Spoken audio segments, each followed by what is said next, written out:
नमस्कार स्टूडेंट, आपका स्वागत है हमारे यूट्यूब चैनल पे। आज से स्टूडेंट आपकी क्लास कंटिन्यू होने वाली है। आज से आपको डेली वीडियो मिलते रहेंगे।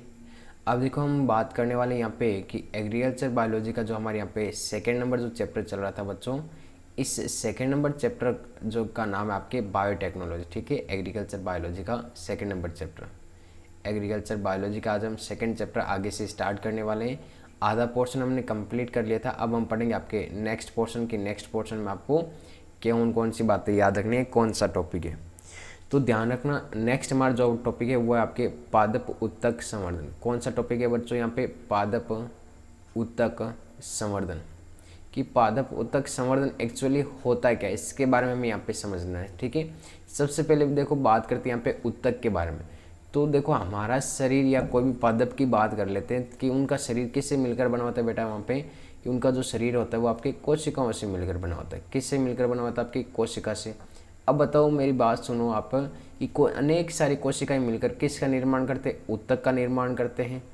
किसका निर्माण करते हैं? आपके उत्तक का निर्माण करते हैं। ठीक है, तो हम क्या करेंगे, जो पादप की कोशिका, अब कोशिका प्रत्येक भाग में पाई जाती है, चाहे वो आपके तना हो पादप का, चाहे वो आपके जड़ हो, चाहे वो आपके पत्ती हो, ठीक है, चाहे वो आपके पुष्प हो, कोई भी भाग ले लो, हर एक भाग में क्या पाई जाएगी? आपके कोशिका पाई जाएगी। तो हम क्या करेंगे, इन भागों को या तो तने को लेकर के, या फिर जड़ को लेकर के, या फिर पत्ती को लेकर, या पुष्प को लेकर। मान लो हमने तने का कोई थोड़ा सा भाग तोड़ लिया, या फिर जड़ का कोई भाग तोड़ लिया, या फिर पत्ती का, या फिर पुष्प का, इन भागों को लेकर हम क्या करेंगे, अपने स्तर पर मतलब कृत्रिम माध्यम में क्या करेंगे बेटा, यहाँ पे कृत्रिम माध्यम में इनको उगाएंगे और एक नया पादप तैयार करेंगे। जैसे कि हमारे पास ये एक पादप है, मानो ये हमारे पास एक पादप है यहाँ पे। ठीक है, देखो मैं इसकी पत्तियां बना रहा हूँ यहाँ पे। एक हमारे पास ये पादप है, इस पादप की बात करते हैं हम भी कि इस पादप से एक नया पादप कैसे तैयार करेंगे। ये लो, पादप बन गया आपका, इसमें बन गया पादप। अब देखो करना क्या है। अब ये मान लो पादप किसी के आपके दोस्त के घर पे, या फिर मान लो आप किसी भी फैमिली में किसी घर पे जाते हो, तो ये पादप उनके घर पे लगा हुआ है। चलो ठीक है, ठीक है। अब आप क्या करते हो, आप उसको बोलते हो कि ये पादप तो बहुत सुंदर है, तूने लगाया कैसे है? तो वो क्या बोलेगा आपको कि या तो तू इसकी जड़ ले जा अपने घर पे, ठीक है, या फिर मान लो ये आप छोटी सी ये जो टहनी है, इस टहनी को ले जा अपने घर पे, या फिर इस पादप का तू शीर्ष भाग लेकर के जा अपने घर पे। वो बोलेगा इसको लेकर जाने से क्या होगा, वो बोलेगा कि अगर ये तू ऊपर वाला भाग, या फिर ये भाग, या फिर ये भाग, मतलब या तो आप तना या जड़ या पुष्प लेकर जाओगे, तो इससे आपके एक नया पादप बन जाएगा। वो बोला क्या बात कर, सच में बन जाएगा? हाँ सच में बन जाएगा बेटा। ठीक है, और ये लोग अपने घर पे एक नया ऐसा का ऐसा पादप तैयार कर लेता है। किसके द्वारा? कि दूसरे पादप का उसने तने का प्रयोग किया। यहाँ पे किसका प्रयोग किया? यहाँ पे तने का प्रयोग किया, और उस तने के प्रयोग के द्वारा इसने आपके एक नया पादप तैयार कर लिया। ठीक है, ये आपके जो प्रोसेस होती है, मतलब पादप का, उत्तक का हमने क्या क्या संवर्धन किया, कौन से माध्यम में किया था बेटा? यहाँ पे कृत्रिम माध्यम में किया था। कौन सा माध्यम में किया? कृत्रिम माध्यम। अब देखो हम इसके घर से मान लो जड़ लेकर आए, जड़ के द्वारा हमने ऐसा पादप तैयार कर लिया, तो ऐसा तो है नहीं यहाँ पे लगाते ही क्या हो जाएगा, पादप उग जाएगा? नहीं उगेगा। उसको क्या क्या देना पड़ेगा? पोषक पदार्थ देने पड़ेंगे यहाँ पे बेटा। क्या देने पड़ेंगे? आपके पोषक पदार्थ देने पड़ेंगे। जब पोषक पदार्थ देंगे तब वो पादप क्या होगा, यहाँ पे विकसित होगा। तो पादप उत्तक संवर्धन का तात्पर्य क्या हो जाएगा कि पादप कोशिकाओं, उत्तकों तथा अंगों के कृत्रिम पोष माध्यम पर। ठीक है, देखो इसकी हम डेफिनेशन की बात करें यहाँ पे, इसकी डेफिनेशन क्या हो जाएगी, मतलब परिभाषा। ठीक है, देखो डेफिनेशंस की बात करते हैं।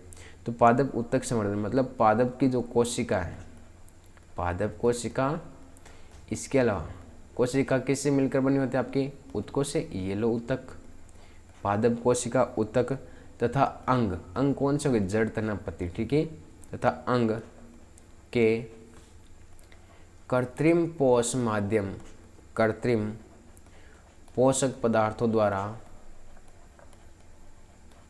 पर कृत्रिम पोषक पदार्थों से संवर्धन करना। क्या करना बेटा? यहाँ पे संवर्धन करना। ये आपके क्या कहलाता है? पादप उत्तक संवर्धन कहलाता है, पादप। और यहाँ पे ये क्या कहलाता है? आपके पादप ऊतक संवर्धन, ठीक है, पादप ऊतक संवर्धन कहलाता है, संवर्धन कहलाता है। आई बात समझ में, पादप ऊतक संवर्धन क्या हो गया, ये तो बात समझ में आ गई ना। आपने देखा भी होगा कई बार, मान लो किसी के घर पे बेल लगी हुई रहती है, मान लो ये दीवार है, इस दीवार के सारे बेल फैली हुई रहती, तो आप क्या कर, थोड़ी सी बेल तोड़ करके अपने घर पे लगाते तो वैसे की वैसी बेलें तैयार हो जाती है ना। तो वो भी किसका उदाहरण, आपके इस पादप ऊतक संवर्धन का उदाहरण आप समझ सकते हो।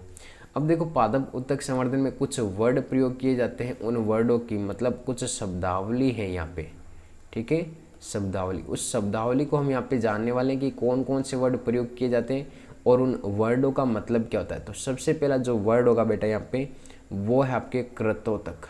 क्या नाम है, कृतोतक। अब देखो, कृतोतक का जो दूसरा नाम है वो आपके एक्सप्लांट, कौन सा है, एक्सप्लांट है, ठीक है, ये भी आप ध्यान में रखना। कृतोतक या फिर इसे क्या कहते हैं, आपके एक्सप्लांट कहते हैं। अब देखो, कृतोतक या एक्सप्लांट होता क्या, इसकी परिभाषा पढ़ते हैं।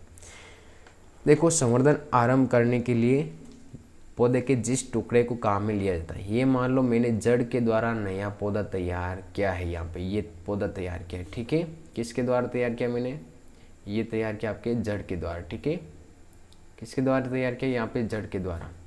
तो देखो, ये जड़ के द्वारा मैंने पौधा तैयार किया यहाँ पे, तो मैंने काम किसको लिया था, यहाँ पे जड़ को लिया था। तो ये जड़ क्या हो जाएगी मेरे लिए, एक्सप्लांट हो जाएगी बेटा, क्या हो जाएगी, एक्सप्लांट। अगर मान लो मैं तने के द्वारा कोई दूसरा यहाँ पे एक पादप बना देता हूँ, अगर मैं ये पादप आपके तने के द्वारा तैयार करता हूँ, ठीक है, तो तना क्या हो जाएगा बेटा, यहाँ पे एक्सप्लांट हो जाएगा, तना क्या हो जाएगा यहाँ पे, एक्सप्लांट। तो ध्यान रखना कि संवर्धन माध्यम या संवर्धन आरंभ करने के लिए, क्या आरंभ करने के लिए, संवर्धन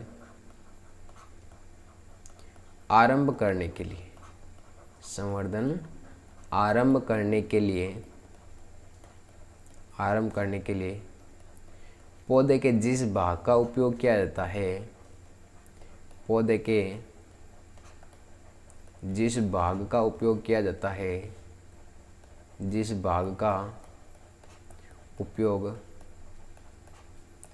किया जाता है, ठीक है, जिस भाग का उपयोग किया जाता है उसे क्या कहते हैं, उसे कृतोतक कहा जाता है बेटा। क्या कहा जाता है यहाँ पे, कृतोतक कहा जाता है।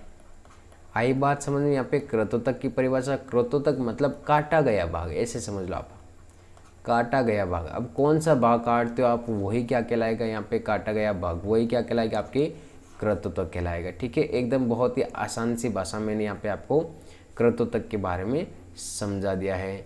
अब देखो बेटा, हम यहाँ पे नेक्स्ट बात करने वाले, यहाँ पे सेकेंड नंबर बात करते हैं कि सेकेंड नंबर कौन सा हो जाएगा। फर्स्ट नंबर हो गया आपके कृतोतक, अब सेकेंड नंबर बात करते हैं केलस। किसकी बात करते हैं, केलस, कि केलस क्या होता है, ठीक है। तो पोष माध्यम पर कृतोतक से प्राप्त अविभेदित और रहित कोशिकाओं की समूह। अब मान लो हमने यहाँ पे क्या किया था, जड़ की कोई भी कोशिका लेकर या जड़ को लेकर हमने क्या किया, इस पादप का निर्माण किया था। तो जड़ के द्वारा वापस कुछ जड़ों का निर्माण होगा, वो जड़ का निर्माण मतलब जड़ों का कुछ क्या बनेगा, आपके समूह बनेगा, है ना। पहले क्या बनेगा, जड़ों का समूह, वो आपके यहाँ पे क्या कहलाता है, आपके केलस कहलाता है। क्या कहलाता है बेटा, यहाँ पे केलस। तो केलस की परिभाषा हो जाएगी आपके कि पोष माध्यम पर क्या हो जाएगी, पोष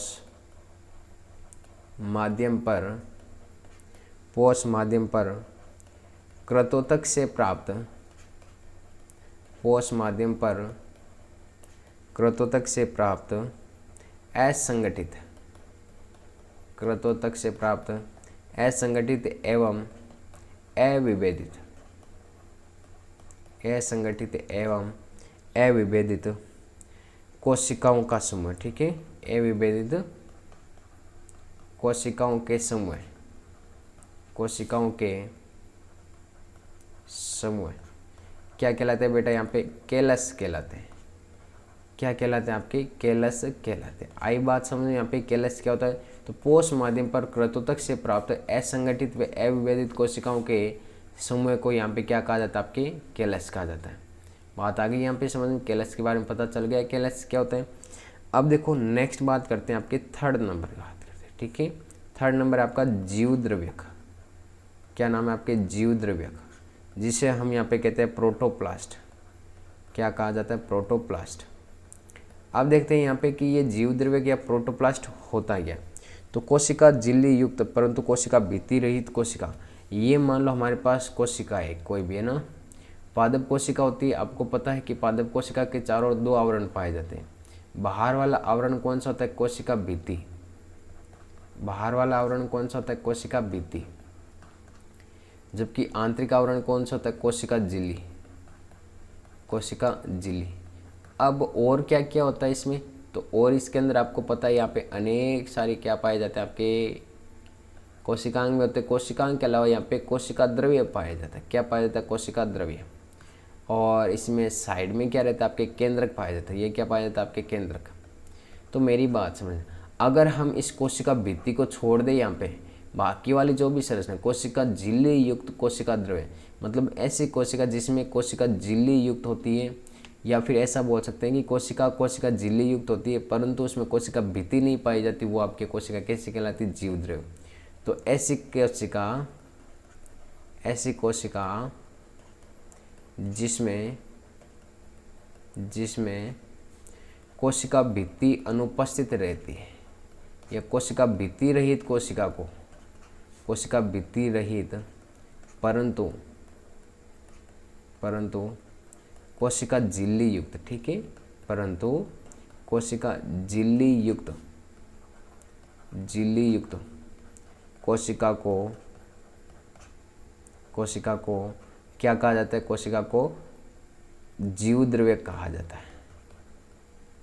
जीव द्रव्य कहा जाता है। आई बात समझ में यहाँ पे कि एक तो कृंतक हो गया, एक कैलस हो गया, एक हमारा जीव द्रव्य।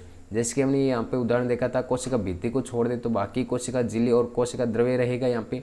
तो ये जो संरचना होगी बाकी वाली जो संरचना, ठीक है, वो बाकी वाली जो संरचना रहेगी इतनी सी संरचना, ये संरचना का ध्यान रखना। इस संरचना का, बाकी वाली संरचना हमने इसको तो छोड़ दिया यहाँ पे, ये संरचना बाहर वाली संरचना हमें यहाँ पे नहीं लेनी है, ठीक है। तो ये आपका क्या कहलाएगा, यहाँ पे प्रोटोप्लास्ट कहलाएगा। अब इसके बाद में हम 4th नंबर यहाँ पे बात करते हैं आपके उपसंवर्धन। क्या करते हैं, उपसंवर्धन। अब देखो उपसंवर्धन होता क्या है कि कुछ अवधि के बाद, जैसे कि हमने मान लो इस पौधे को गमले में उगाया था स्टार्टिंग में, ठीक है, जड़ें ली, इन जड़ों को हमने गमलों में डाल दिया और गमले में उगाया था। अब मान लो कुछ सप्ताह बाद में ये पोषक पदार्थ क्या हो गए, यहाँ पे पुराने हो गए, मतलब इनकी जो क्षमता थी वो कम हो गई। तो इस पौधे को मैं उठा करके, मान लो इस जो गमला था इस गमले को मैं तोड़कर इस पौधे को किसी दूसरे गमले में यहाँ पे फिट कर दूंगा। ये लो किसी दूसरे गमले में मैं क्या कर दूंगा, इस पौधे को यहाँ पे डाल दूंगा। ये लो पौधा मैंने डाल दिया, ठीक है, ये लो छोटा सा पौधा वापस डाल दिया। यही पौधा मैंने दूसरे गमले में डाल दिया, मतलब दूसरे पोषक माध्यम में डाल दिया। तो ये कहलाता है आपका उपसंवर्धन। क्या कहलाता है, उपसंवर्धन। तो इसमें ध्यान रखना कि कुछ अवधि के बाद संवर्धन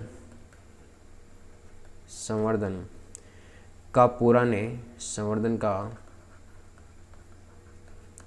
पुराने पोष माध्यम से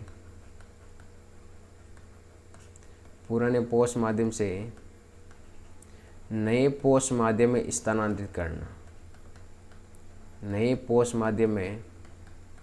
स्थानांतरित करना आवश्यक हो जाता है। क्यों हो जाता है, क्योंकि जो पुराने पोषक माध्यम होते हैं ना, वो क्या हो जाते हैं, पुराने, मतलब उनकी क्षमता नष्ट हो जाती है, तो उनको नए पोषक पदार्थ तो चाहिए होंगे। तो स्थानांतरित करना हो जाए तो इसे क्या कहते हैं, आपके उपसंवर्धन कहते हैं। क्या कहते हैं बेटा, यहाँ पे उपसंवर्धन कहा जाता है। आई बात समझ में उपसंवर्धन के बारे में, ठीक है। तो यहाँ पे 4 शब्दावली अभी तक हमने पढ़ी आपके। एक तो ये आपके कृंतक जिसे एक्सप्लांट कहते हैं, फिर केलस हो गया था, और फिर सेकेंड नंबर आपका जीव द्रव्य हो गया था, फिर आपके उपसंवर्धन। अभी तक इसमें जो पूछने लायक है वो आपके केलस से पूछा जाता है या क्वेश्चन, या फिर कृंतक या फिर एक्सप्लांट से।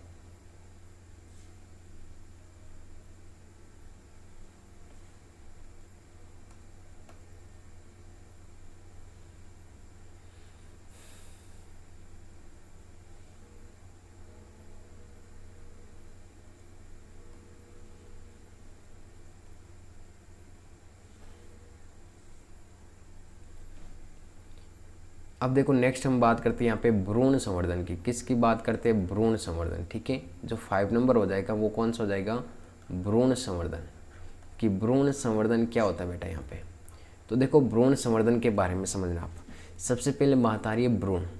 तो देखो बेटा यहाँ पे आपने छोटी क्लास में पढ़ा होगा कि जो पादप है, पादप में फल का निर्माण किससे होता है? अंडाशय से होता है।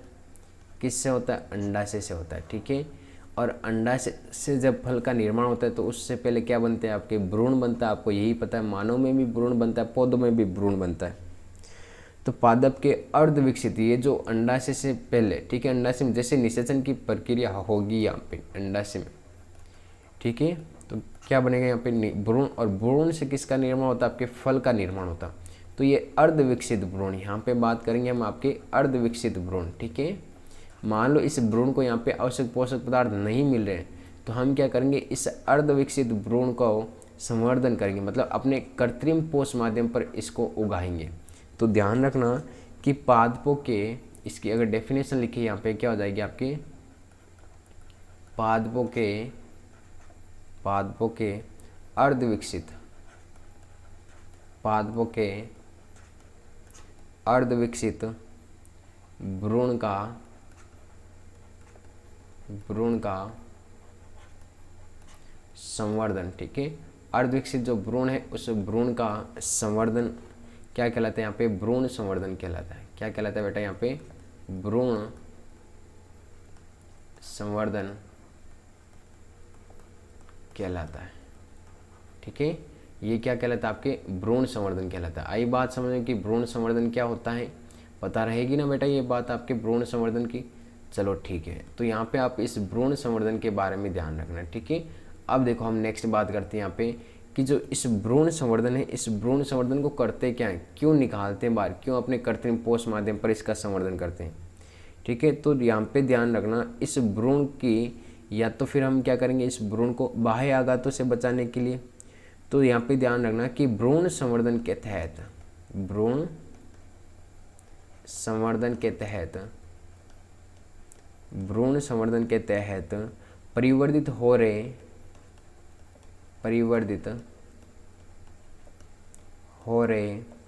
बीजों से भी तरुण भ्रूण निकाल, तरुण मतलब जो आपके छोटे भ्रूण हैं। ठीक है, तरुण का मतलब हो जाएगा छोटे भ्रूण। तो तरुण भ्रूण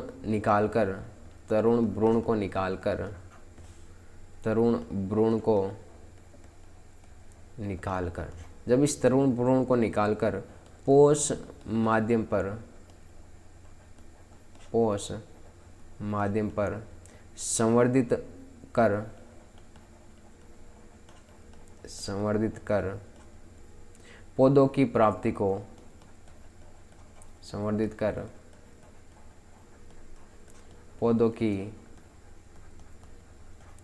प्राप्ति को भ्रूण संवर्धन कहते हैं। ठीक है, क्या कहते हैं यहाँ पे? भ्रूण संवर्धन कहा जाता है।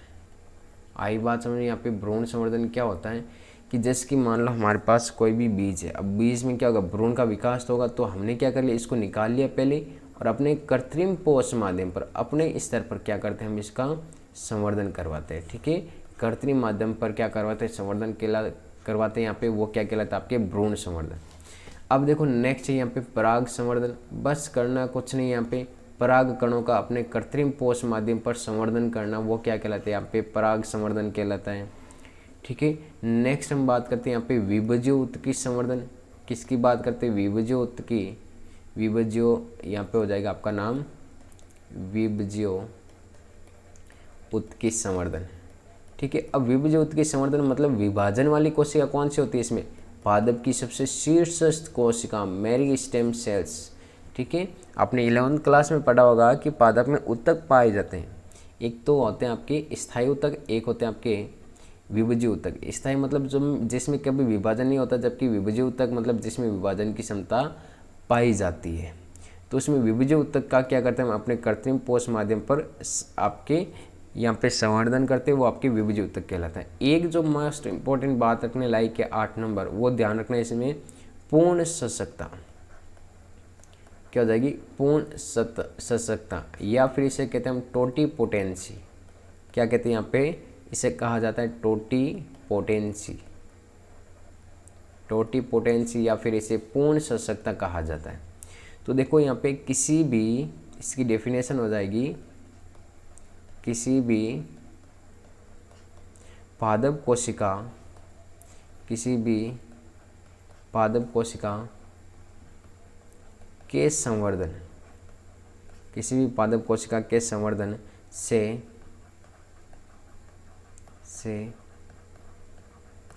नए पादप बनाने की क्षमता, नए पादप बनाने की क्षमता, बनाने की क्षमता पूर्ण सशक्तता कहलाती है। क्या कहलाती है बेटा, यहाँ पे पूर्ण सशक्तता कहलाती है। आई बात समझ में यहाँ पे कि पूर्ण सशक्तता क्या होती है, कि किसी भी पादप कोशिका के संवर्धन से नए पादप बनाने की जो क्षमता होती है उसे क्या कहते हैं, पूर्ण सशक्तता। सशक्तता मतलब क्षमता, किसकी क्षमता, यहाँ पे एकदम पूर्ण, पूर्ण मतलब पूरा का पूरा क्या बनाने की, पादप बनाने की क्या पाई जाती है, इसमें क्षमता पाई जाती है, वो आपकी कहलाती है यहाँ पे पूर्ण सशक्तता। और इस पूर्ण सशक्तता के बाद में 9 नंबर जो पॉइंट हो जाएगा वो हो जाएगा आपका पोषक संवर्धन, पोषक पदार्थ। ठीक है, इस अब हमने देखो अभी स्टार्टिंग में देखा था इससे पहले कि जो हम प्रयुक्त करते हैं, एक गमला लिया, इस गमले में मिट्टी डालते हैं, तो इसमें जो पदार्थ प्रयोग किया जाता है वो क्या कहलाता है, आपके पूर्ण सशक्तता, ठीक है, सॉरी पोषक पदार्थ कहलाते हैं। ठीक है, तो वही आपके क्या होते हैं, यहाँ पे पोषक पदार्थ होते हैं, अनेक सारे पोषक पदार्थ हो सकते हैं यहाँ पे। अब देखो हम इसके बाद में 10 नंबर जो हमारा पॉइंट आता है वो होता है आपके पात्र तकनीक। क्या करते हैं, पात्र तकनीक। पात्र मतलब एक बर्तन, पात्र मतलब क्या होता है, बर्तन।